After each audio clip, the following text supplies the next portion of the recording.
Oke, Assalamualaikum warahmatullahi wabarakatuh. Kemarin Ibu sudah menjelaskan tentang resep, ya, kelengkapan resep. Sekarang Ibu akan melanjutkan materi tentang kelengkapan resepnya. Jadi di dalam kemarin udah tahu ya, resep itu adalah permintaan tertulis dari dokter, dokter gigi, dokter hewan, dokter jiwa yang sudah memiliki izin yang ditunjukkan untuk apoteker. Kemudian apoteker menyiapkan obatnya, kemudian diberikan kepada pasien.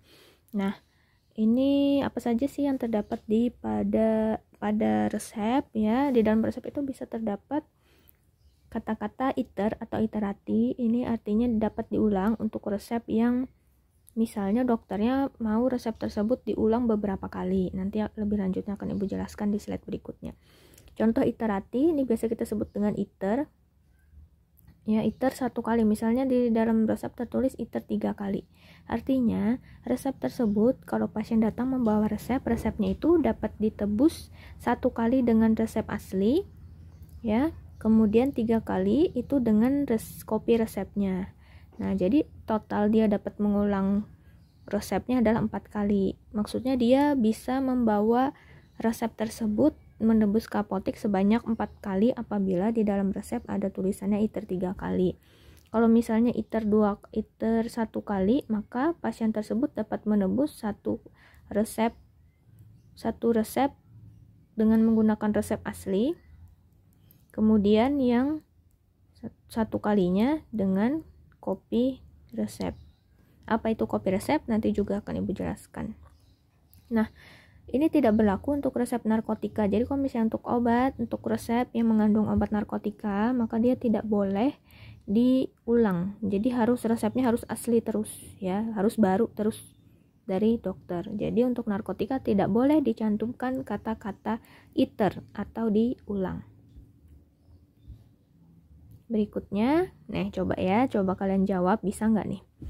Suatu resep ditulis iter 2 kali. Nah, di dalam resep tulis iter 2 kali, artinya resep tersebut dapat diambil berapa kali? Ayo berpikir. Kalau tadi iter 3 kali, dapat diambil 4 kali, keterangannya 1 dengan resep asli, 1 dengan kopi resep. Kalau misalnya iter kali, berarti dapat diambil berapa kali? Ada yang bisa? Iya, sebanyak 3 kali. 1 dengan resep asli dan 2 kali dengan kopi resepnya. Jadi totalnya dia dapat menebus resep sebanyak 3 kali. Oke, good.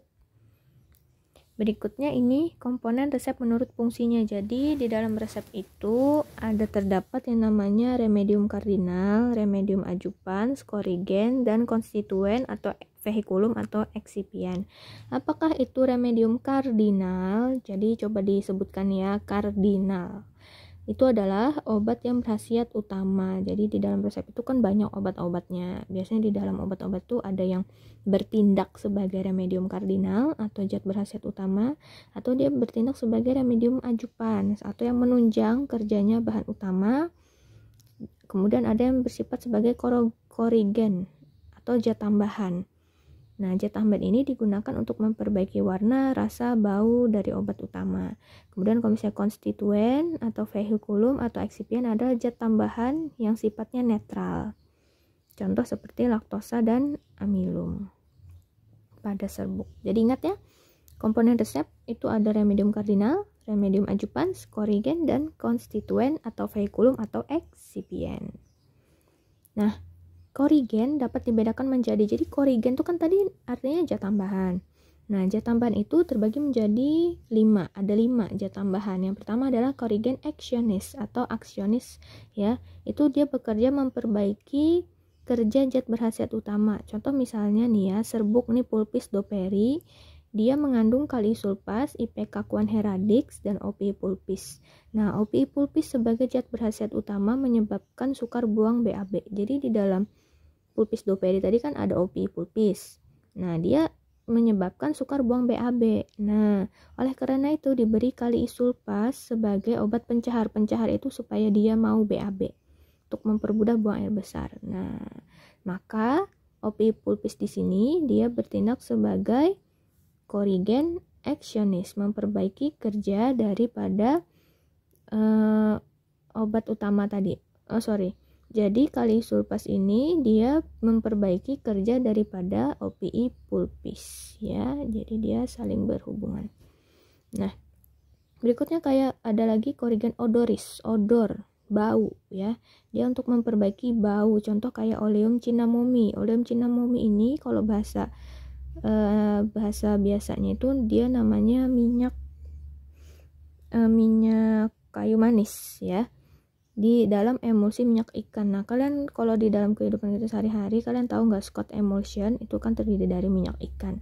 Nah, minyak ikan itu berbau amis. Nah, makanya kita tambahkan oleum cinnamomi untuk memperbaiki bau daripada minyak ikan itu.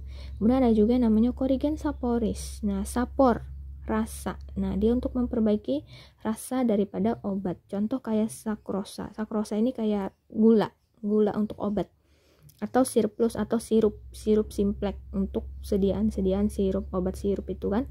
Nah, itu untuk obat-obat yang pahit rasanya. Nah, daripada sukrosa yang manis, dia memperbaiki rasa obat yang pahit, biasanya untuk anak-anak. Kemudian korigen koloris. Nah, itu untuk memperbaiki warna. Kalian pernah nggak melihat sirup itu kan ada yang berwarna pink, ada yang berwarna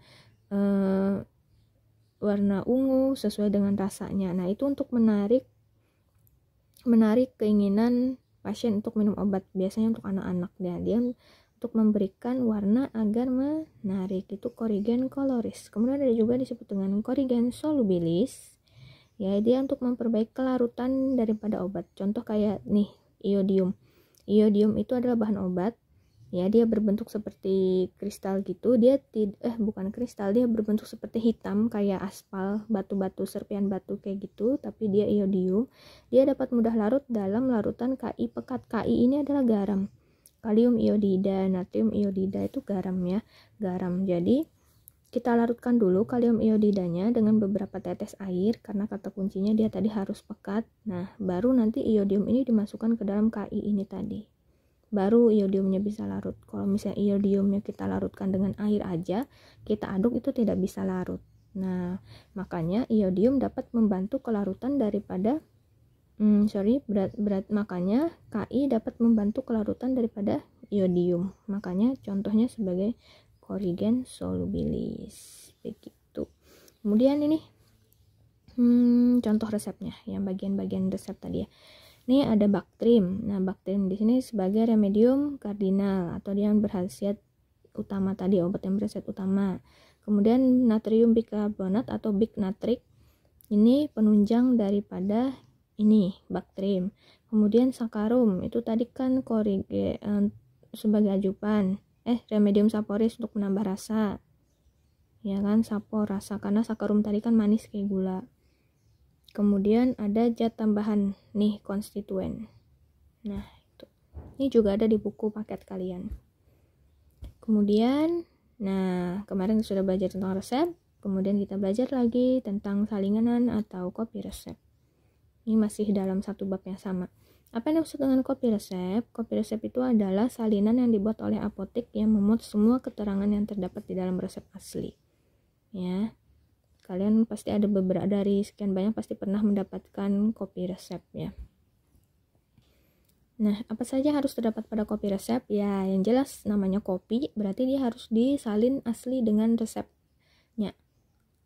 Resep disalin sama persis dengan resep yang ditulis oleh dokter, itu pasti ya kan. Kemudian ditambahkan juga nama dan alamat apoteknya. Kemudian nama dan nomor izin, kemudian nama apotekernya, tanda tangan atau paraf apotek atau paraf apoteker pengelola apotek. Kemudian tanda date itu artinya belum diserahkan, sudah diserahkan, kepanjangannya detur. Kalau nidet itu belum diserahkan, artinya obatnya itu bisa jadi habis, cuman ada obat yang satu aja tersedia, yang lainnya habis, berarti kita kasih keterangan nidet untuk obat yang belum diserahkan. Jadi yang perlu kan ingat, det itu obatnya sudah diserahkan, dan nidet obatnya belum diserahkan. Kemudian yang terdapat dalam kopi resep juga ada nomor resep dan tanggal pembuatan resep, itu harus ada. Nah, ini coba diperhatikan, ini adalah contoh daripada resep, dan ini adalah kopi resep ya. Contoh nih gini,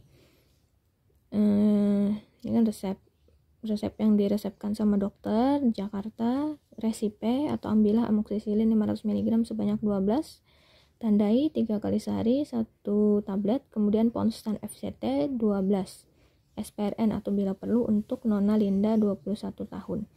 Nah, dia ini menebus resep di apotek ya. Kemudian kita tuliskan kopi resepnya. Ya, obatnya kita serahkan, kemudian dia mau kopi resepnya. Nah, cara menulis kopi resep ya seperti ini. Ini yang tadi harus ada ya, nama apotek, kemudian apoteker pengelola apoteknya ini, kemudian surat izin apotekernya. Terus ada tanggal penulisan tanggal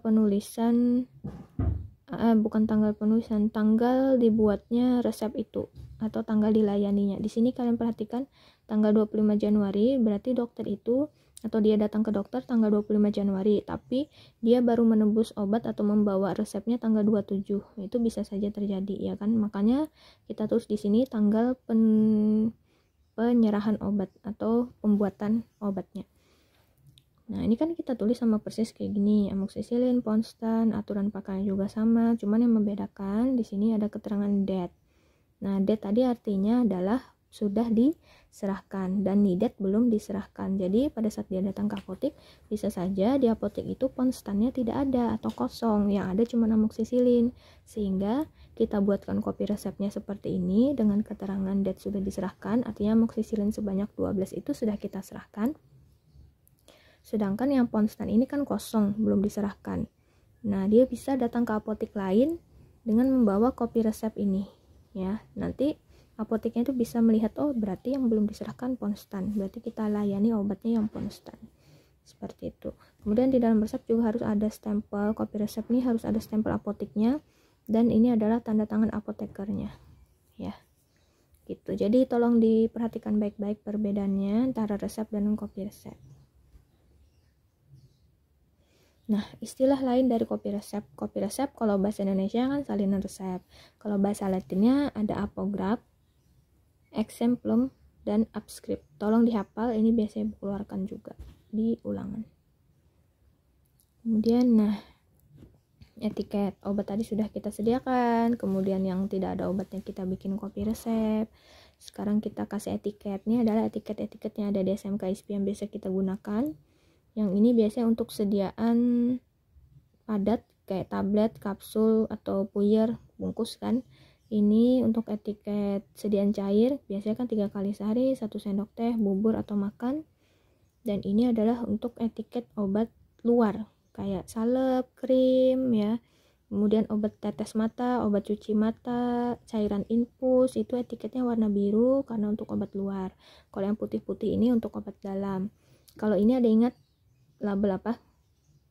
NI, kepanjangan dari NI, ni ite ratur, artinya tidak boleh diulang tanpa resep dokter. Kalau ini biasa kita sebut dengan label KD, kocok dahulu untuk sirup, untuk sediaan yang sirup-sirup atau cairan, kita sertakan kocok dahulu. Nah, ini penjelasannya. Ini untuk etiket sudah kita kasih aturan pakai ya. Ada obat luar, kemudian ada ini. Nah, kalian baca aja, ini sudah dituliskan ya. CTH itu sendok teh nih. Jadi kita kita pakai bahasa Latin, ada yang istilahnya CTH. CTH itu kepanjangannya cochlear tea, artinya sendok teh. Kemudian ada yang namanya CP. Nih CP kepanjangannya adalah cochlear pultis atau sendok bubur. Kemudian ada yang namanya sendok makan atau cochlear. Kalian kalau cari di internet, tulis aja bahasa Latin dalam resep, itu akan keluar sekali banyak bahasa-bahasa Latin. Ya. Kemudian ini SUE, signa pada resep itu ditulisnya SUE. Maka kita tulis di dalam etiketnya untuk pemakaian luar. Karena kepanjangan dari SUE adalah signa usum externum. Nah, banyak sekali kan? Nah, ini signa yang tertulis pada resep. Kalau ini S3DD, bahasa Latinnya signa ter dedie tablet 1 atau tablet unus. Artinya 3 kali sehari 1 tablet. Nah, itu saja dari Ibu. Semoga dapat bermanfaat. Tolong belajar untuk minggu depan karena nanti ada ulangan. Oke, nanti Ibu infokan lagi. Assalamualaikum warahmatullahi wabarakatuh.